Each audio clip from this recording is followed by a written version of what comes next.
Today on ZZZ Made Easy, we're diving into the deep with Yidhari. This guide will cover the basics of Yidhari's main mechanics, how you can build her, and some teams you can go into. I'll cover some extra info at the end of the guide. This video is made in collaboration with Hoyoverse and contains footage from the creator beta server. Sorry for the lack of sound effects, and things are subject to change. Thank you Hoyoverse for another opportunity. Yidhari is an S-rank Ice Rupture agent from Spook Shack. She's here to bring the pain with her awesome rocket hammer, and takes HP management to the extreme. Tanking hits can be a viable option, but mess up and Yidhari's not coming back from the deep. If she survives, Yidhari can counter with some brutal offset combos and heal a ton of HP. Like her special ability, we're going to be fluctuating between two states and using both to our advantage. Like a good spooky story, we need to do some setup to hammer in all the details. With two Rupture agents under our belts, we can tail the other class's details. Rupture agents deal sheer damage, which ignores enemy defense. Like the others, Yidhari converts 10% of her HP stat into sheer force directly, as well as 30% of her attack stat. All of Yidhari's ice damage moves will be considered sheer damage. Yidhari uses adrenaline instead of energy, and she recovers 2 adrenaline per second with 120 max. Unlike Monato, you can keep Yidhari off field and she'll still build up to an EX special. Now, Yidhari will enter battle with 60 adrenaline ready. This effect has a 3-minute cooldown for Investigation Zone mode. Yidhari's core passive dictates her reckless playstyle. As her HP decreases, Yidhari gets bonus damage. When she's under 50% HP, Yidhari maxes out her buff for plus 100% increased damage. This is at core passive level F. Basically, Yidhari wants to be under half health the entire battle. She will build HP so you have more HP to play with, but do be careful of taking too many hits. Thankfully, if Yidhari heals above 50% HP, which, spoilers, she can do, then Yidhari will retain the 100% bonus damage for 5 seconds thereafter. This effect gives Yidhari a little bit of a cushion as her HP ping-pongs back and forth. Yidhari has a few more bonuses for losing health. Her attacks will grant fewer decibels than other agents, but Yidhari gains decibels as she loses HP. For every 1% max HP loss, Yidhari gains 10 decibels. Being on low HP all the time isn't the end goal for Yidhari. She wants to heal so you can drain more HP and thus gain more decibels. Very interesting mechanic. Besides tactical face tanking, Yidhari has her own way to consume HP. Hold the basic attack button and there goes the HP bar. Unlike Monato, Yidhari can just keep charging until she drops to 25% max HP. Yidhari drains HP faster the higher her HP percentage. You can see it starts to slow down the closer you get to 25%.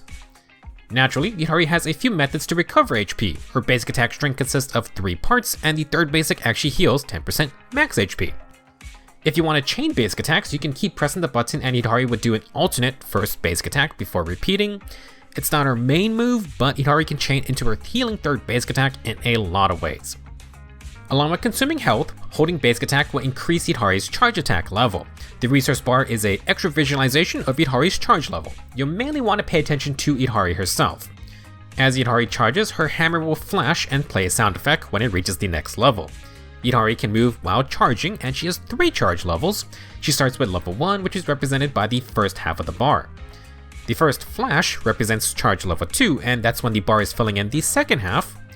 The second flash is charge level 3, which is when the entire bar is filled. That's also when the hammer expands into its awesome rocket form. Releasing basic attack at each charge level will do a different finisher. For the level 1 charge attack, Yidhari does 2 spins into an overhead slam finisher. Now if you press basic attack after this, Yidhari will chain into her second basic and then tap again to do the healing third basic. For the level 2 charge attack, Yidhari does 1 spin into a slam and then she flips off the ground into another slam. Press basic attack will go directly to the healing third basic afterwards. As a bonus for making it to charge level 2, the third basic via this shortcut gets empowered with up to 30% bonus damage. The scaling is actually based on the entire charge bar, so you get 15% bonus damage at the very least. For the level 3 charge attack, Yidhari would do a full-on spin-to-win move for about 2 seconds. The momentum will allow her to do an entire flipping slam finisher without using the ground. Naturally, you can chain into the healing third basic after. This version will get the full 30% bonus damage. If you want to end the spin early, press basic attack at any time. This would do the finishing slam immediately. So far, we've seen how Yidhari drains HP to activate her core passive, and she can do her third basic attack to heal back up. That's fine, but it's a pretty slow process. With 60 adrenaline, you can press special to do Yidhari's standing EX special, Frost Coil. This is technically a short range attack and with iframes, and if it hits the enemy, Yidhari will heal 33% of her missing HP. Since Yidhari will typically be near or even under 25% max health, she can heal quite a bit with EX Special. Yidhari has a second EX Special, but it requires a prerequisite moved before it can be used. That prereq would actually be Yidhari's second regular special. To activate, while charging or during any spin animations of the charge basic attacks, you can press special to do Surging Cold, Crushing Pursuit. This move, which I'll just refer to as the Upswing throughout this video, is arguably Yidhari's most important move because it's required to do her main damage attack. You could also call this an offset attack because, like in Monster Hunter Wilds, this hammer upswing acts like a parry/clash directly with the enemy. The timing on the offset is pretty generous. For the level 1 and level 2 charge attacks, you do have to press special right after starting those moves. If you're doing the level 3 charge attack spin, you can press special to upswing at any point. If you're not comfortable pressing special while holding down basic attack for charging, you can also press dodge. This is an alternate way to do the upswing, although you cannot use the dodge input during the charge attack spin moves. As a side effect of this extra input method, Yidhari cannot dodge out of her charge stance. She either has to release to start the attack, then dodge, or you can just do the upswing and dodge after. Generally speaking, Yidhari will want to get those offset attacks with the upswing because that's one way to do her second EX special, Glacial Crush. If the upswing hits an attacking enemy, this triggers Surging Cold and maxes out Yidhari's charge level. After this happens, you can press special or basic attack, and Yidhari would do Glacial Crush if you have 60 adrenaline. After Glacial Crush, you can press basic attack and Yidhari would do the level 3 charge attack finisher, press basic attack again and Yidhari follows up with the healing third basic attack just like before. Why go through all this trouble to do Glacial Crush over Frost Coil? It takes a bit longer, but Glacial Crush also heals 33% missing HP, and basically does double the damage of Frost Coil. In addition, if done after offsetting an attack, Yidhari will restore 15 adrenaline. Obviously, this sets her up to do more Glacial Crushes throughout the fight. For context, Glacial Crush does about 2/3 of the damage of Yidhari's ultimate. With the level 3 charge finisher plus basic attack full combo, it does more damage than the ultimate. It will take longer to do the full combo, but this is an incredibly strong setup. To further emphasize this, you can do Glacial Crush during a stun phase. Landing the upswing on a stunned enemy triggers Crushing and Pursuit and maxes out Yidhari's charge level. Like before, after the upswing, press special or basic attack to do Glacial Crush. Press basic attack 2 more times to do the level 3 charge attack finisher into the healing third basic attack. We aren't entirely done with Glacial Crush, but I need to cover more mechanics before we can circle back around. With her unique decibel generation, Yidhari has a unique way to use her ultimate. After certain moves, Yidhari will consume 3000 decibels to trigger Ether Veil Wellspring for 30 seconds. These moves include any finisher of the 3 different charge attacks, both EX specials. Lastly, you can also use Yidhari's chain attack. If you're familiar with Lucia, Yidhari has the same Ether Veil mechanic and type. You know it's activated by the bell chime sound and ethereal effects on the edge of the screen. Also, Yidhari's tentacles will turn transparent. Ether Veil Wellspring is a field type buff and simply increases the team's max HP by 5%. For Rupture agents, this equates to more sheer force and thus more damage. In addition, while Ether Veil Wellspring is active, Yidhari's basic attack charging speed is increased and she will consume HP faster during charging. From rough testing, Yidhari seems to hit her level 3 charge about half a second faster. This can affect your timing. As for the faster HP draining, this is very noticeable. From full health, it takes about 5.5 seconds to drain 75% HP. With Ether Veil, it takes half that amount. While having Ether Veil active isn't a must, there is definitely a difference in gameplay.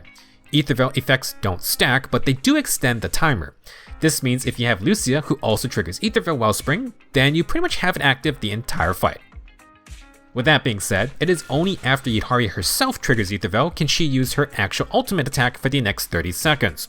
This is a simple hammer plus tentacle slam that is fairly quick. Yidhari can use ultimate one time for each instance she triggers Ether Veil via consuming 3000 decibels. There will be a buff icon and timer for how long you have till the 30 seconds are up. Be sure to use the ultimate or you are just gonna lose it. Finally, we can talk about Yidhari's additional ability, which needs a stunner support agent to activate. When under 50% HP, Yidhari gains 30% crit damage and gets 25% damage reduction. Considering the core passive already wants Yidhari to stay under 50% HP, these are basically bonus effects. However, unlike the core passive, there is no 5-second grace period where these buffs stay active if you heal above. This is a detail we'll address a bit later. Moving on, while under Ether Veil Wellspring, after her level 3 charge attacks or EX Special Glacial Crush, Yidhari can summon Icy Tentacle once every 12 seconds. Having Ether Veil not only grants more HP, faster charging, and access to Yidhari's ultimate, it also gives an extra damage potential. These Icy Tentacles are actually considered EX Special attacks, and their damage multiplier is listed under Glacial Crush. They aren't an absurd amount of damage, but being counted as an EX Special mean you can use these to trigger effects such as the Yonkoi Tails drive this set. We've covered a lot of info, so let's review. Yidhari wants to stay under 50% HP to get bonus damage, and she constantly drains HP while charging up her hammer. Yidhari can do an upswing attack while charging or spinning to offset clash with the enemy. This allows her to do her big damage EX Special, Glacial Crush. That move can heal 33% of missing HP and chains into Yidhari's charge attack finishers plus third basic attack, which also heals her.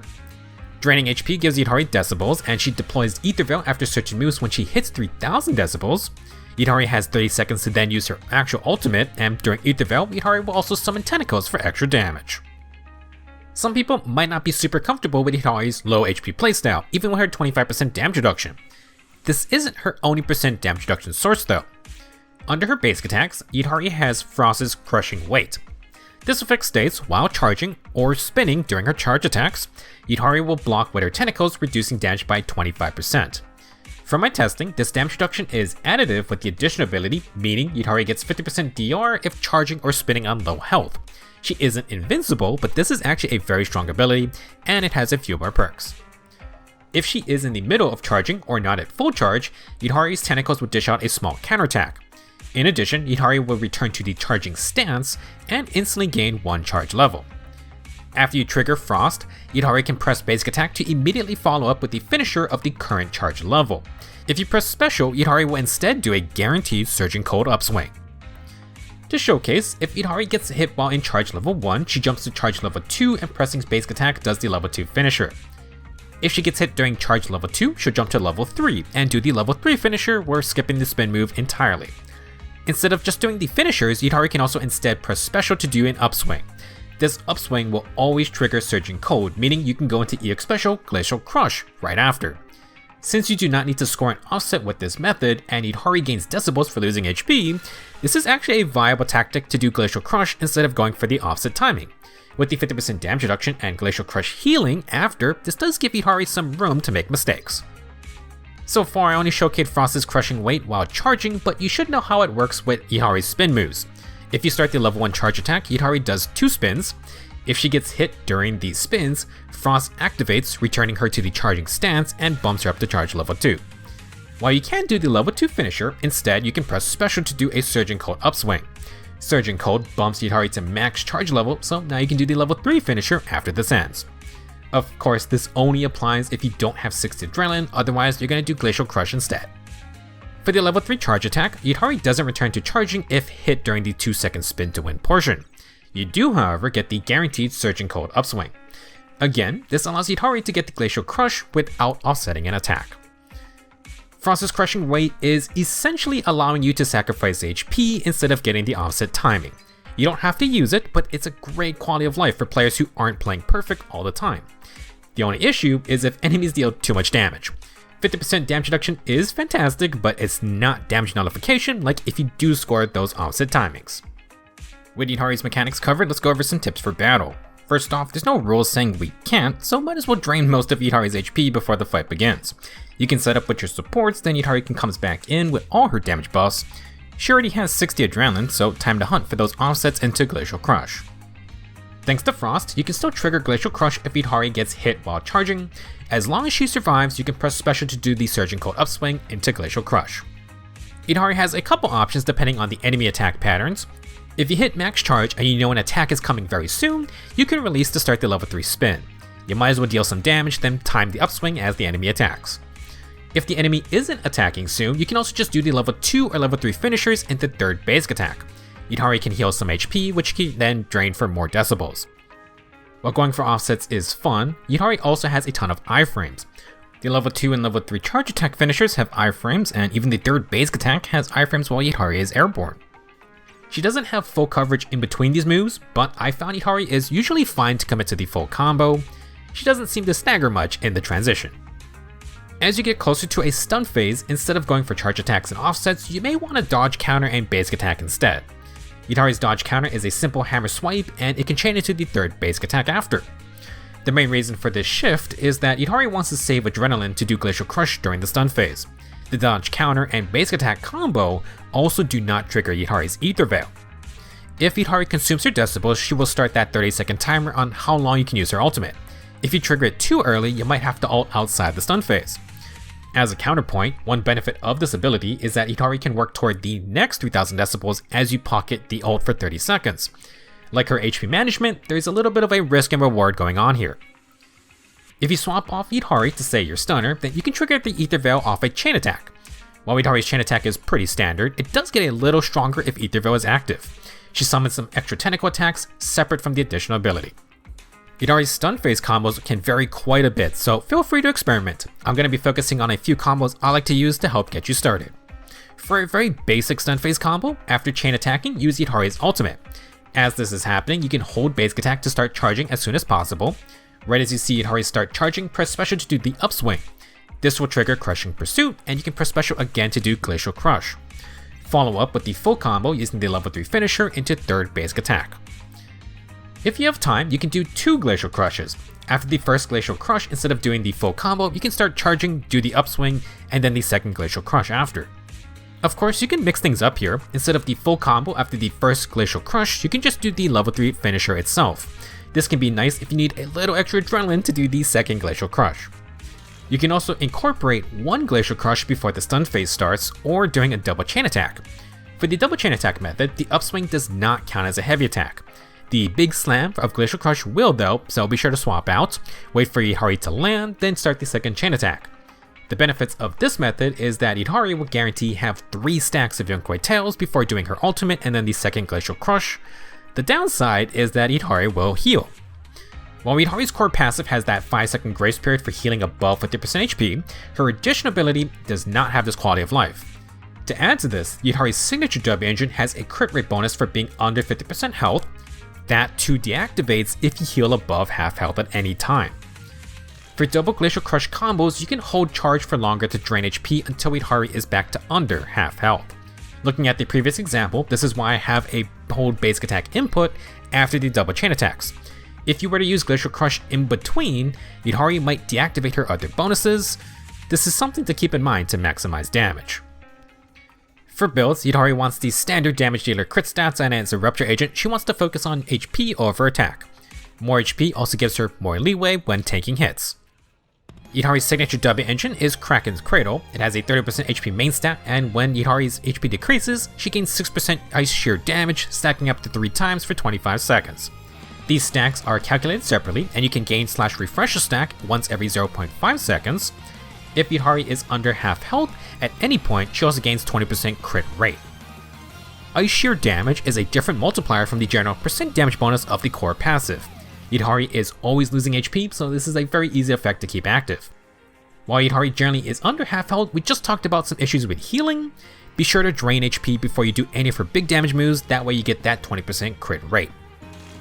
For other S rank options, you can use each one's signature, which has a HP percent main stat with an always active 20% crit. You could also use attacker crit rate W engines as well. For A rank options, Monato's Gorilla Wisp also grants percent HP and crit rate. The crit buff requires losing HP, but only lasts for 5 seconds, so it's a little tougher to use. The Battle Pass Radar Wave Journey has a percent HP main stat and grants Sheer Force during chain attacks and ults. Not bad for Yidhari's pretty solid burst combos, but you do need to do double chain attacks to get the full buff. For the craftables, Puzzle Sphere is not bad despite the percent attack main stat. On EX Special, it grants crit damage, and against low HP foes, you buff EX Special damage. We want to do Glacial Crush often, so it's a pretty decent option. Now if you don't want to use any of these, there is a B rank Gotcha Rupture W engine I forgot about. Cinder Cobalt can grant more Sheer Force than Puzzle Sphere, but not by much, and you don't get any crit damage or EX Special buffs. For Drive This, Yidhari will follow the typical damage dealer main stats. She gains crit rate from her core passive level ups and potentially her W engine, so you can do crit damage for Petition 4. This will require some crit rate substat farming though. For Petition 5, Yidhari gets a massive 100% bonus damage from the core passive, but ice damage is fine to take if you're going with a Sheer Force buffer. You can also do percent HP if you got great substats and more percent damage buffers. Partition 6 should always be % HP for more sheer force conversion. For sets, Yidhari can utilize Yunkai Tails, 10% HP, and on EX Special, Chain Attack and Ultimate, you gain 4% crit rate for 15 seconds. This can stack 3 times and you can get 10% sheer damage as a bonus. Yidhari's addition ability Tentacles do count as one EX Special cast, but you need Ether Veil active. You might not always have it up without certain teammates. Luckily, Yidhari generates a lot of adrenaline, so she can cast EX Special a lot more often than say Monato. She'll also get max stacks for most of the stun phase, which is great. For 2-piece sets, if you need more crit rate, you can go with Woodpecker Electro. If not, you can go with Branch of Bladesong for more crit damage. If you got great substats, you can also just use 2-piece Polar Metal. For teams, Yidhari is incentivized to stay on field to score offsets into Glacial Crushes that refund adrenaline and heal. She can also use Glacial Crush during stun phases though. With that in mind, the standard Rupture team with a stunner plus support buffer will be great. You can also double up if you want. Yidhari's best teammate will probably be Lucia for the foreseeable future. Not only is she the S-rank sheer force buffer, but Lucia can keep Ether Veil active the entire fight, which means more tentacle slams and faster charging. As an ice agent, we can also break out good old Lycon for ice weak enemies. Lycon increases the stun damage multiplier and provides ice red shred. Yidhari can fight on field just fine, but if you want to save adrenaline and decibels, then Lycon can take over as the on-field stunner. For other teams, the Yonkwei duo of Paninhu and Jufufu will work just fine. Paninhu is a simple A-rank sheer force buffer, and Jufufu can bring more decibel altering options, crit damage buffs, and she's an off-field stunner. For other off-field stunners, you can get Trigger and Pulchra. Pulchra and Paninhu will actually be the right-up A-ranks on Yidhari's banner, so they can be the stand-ins if you don't have anyone else. If you don't want to use stunners, you can use Lucia and Paninhu. Attack buffers like Astra can work too, but their buffs are just less effective. Yidhari is just fine duking it out with her offsets and healing, but I personally do think she does want a stunner for the nasty burst potential. Speaking of stunners, you can use Koleda and her bonus chain attack damage.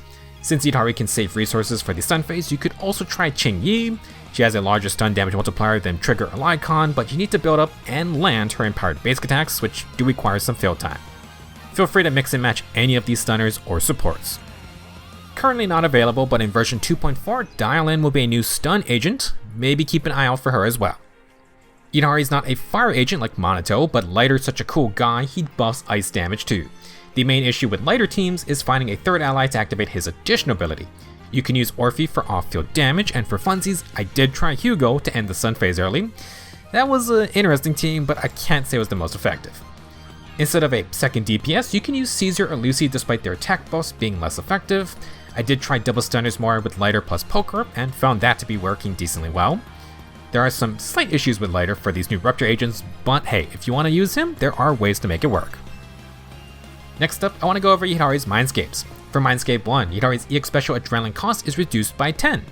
After any EX Special, you can keep holding basic attack or special to consume 35 adrenaline to skip the healing and immediately chain into another Glacial Crush. This Glacial Crush will heal for double the amount. Yidhari's basic attacks and EX Specials would then ignore 20% ice resistance. M1 drops Yidhari's EX Special cost down to 50 and gives her Ice Red Shred. She also gets a new gameplay feature where you can chain double EX Specials for 85 adrenaline total. This is great for stun phases, and the reason Yidhari skips the healing on the first EX Special is to keep those under 50% HP effects active. Do not worry, she will heal at the very end. For M2, Yidhari gains 40% crit damage. After triggering Surging Cold or Crushing Pursuit, Yidhari gets adrenaline regen of 0.5 per second for 30 seconds. Repeated triggers reset the duration. More crit damage and extra adrenaline regen to go with the lower EX Special cost from M1 means even more Glacial Crush spam. For Mindscape 4, Yidhari gains 10% more decibels from her HP draining core passive, while in Ether Veil Wellspring she also gets another 5% max HP. More decibels means more Ether Veil uptime, and Yidhari should now get 10% max HP from Ether Veil Wellspring bonuses. For M6, after she spends decibels to trigger or extend Ether Veil, Yidhari gains Erudition for 30 seconds. With this status, Yidhari gains 25% sheer damage, and she can take a fatal hit with 1 HP. For the next 5 seconds, she cannot die and will heal 25% HP over time. M6 adds a big sheer damage multiplier during ultimate windows, and Yidhari can ignore death to crank out as much damage as possible. I'm not entirely sure, but it sounds like this miracle effect can be activated every time you get Erudition. That's pretty crazy. If you want to invest in Yidhari, her signature offers a rare sheer damage bonus plus juicy crit rate for easier building. Her Mindscape one is pretty tempting though, since it opens up a new burst damage combo with the double Glacial crushes. The lower adrenaline cost plus Ice Rush Shred is really solid too, and if you go with M2, then you get even more adrenaline to play around with. For the after party section, let's cover more moves that we didn't talk about, plus extra info I want to share. Yidhari's dash attack is a simple 1-2, it chains into her second basic, but you don't really use it since you can move while charging. Maybe a use case if you don't want to trigger Ether Veil. Yidhari's quick assist uses the same animation as her dodge counter, it does less damage, but still chains into the healing third basic after. Yidhari's first regular special is a simple uppercut swipe. The more useful upswing we've been talking about is actually her second regular special. Frost Coil's ranged portion is not a heavy attack, you must actually connect with it to trigger stuns. Frost Coil will also chain directly into the third basic attack. If you don't want to commit to Glacial Crush, you can wait till the hammer uncharges before attacking, or you can just dodge to get out of the animation. Another option is to swap agents. The offset does have great stagger capabilities, so an ally could maybe get a few attacks off. Speaking of swapping, Yidhari's defensive assist plus follow-up is nothing special. She will consume 2 assist points if you parry big boss attacks. The assist follow-up will chain into the third basic attack. If you were to instead hold basic attack, Yidhari will actually instead go straight to charging. If you swap agents while charging, Yidhari will do her charged finisher of whatever level you're at. These finishers have iframes, but she can get hit at the end, so be careful of abusing this. For an alternate double chain attack method, you can use a charged finisher instead of going for a Glacial Crush. Against aggressive foes, you can swap out via Perfect Assist. The level 2 and level 3 charged finishers deal more damage than the dodge counter, so technically this is better than trying to pull off the harder assist counter attack. Versus groups of mobs, Yidhari's level 3 charge attack actually pulls them in like a whirlpool. You can even steer them toward an edge for more control. Last tip, the benefits of Frost's Crushing Weight are only active for a short duration if you want to chain into the finisher or Surging Cold Upswing. After you trigger it, the next time Yidhari's hammer flashes, that's when the window is over. If you take too long, you're just going to do a charge attack or the regular upswing with no Surging Cold effect. In conclusion, Yidhari is a very interesting agent. She seems to have a high-risk, high-reward type playstyle with her HP management, but there's quite a lot of forgiveness baked into her kit as well. Frost's Crushing Weight and the 50% damage reduction do a lot of heavy lifting if you're not a pro at timing the upswing. Yidhari also gets a lot of adrenaline to keep doing Glacial Crush and thus keep healing. For regular endgame modes, I feel Yidhari is just fine and can even abuse face tanking to generate more decibels on purpose. For special modes where enemies might be doing 7, 8, or over 9,000 damage per hit, then that's where things can get dicey. In those situations, you may not be able to rely on the damage reduction, you're gonna have to score those offset timings. That's all I have to say about Yidhari. Thank you for watching, have fun bashing some heads in, and I will see you in the next video.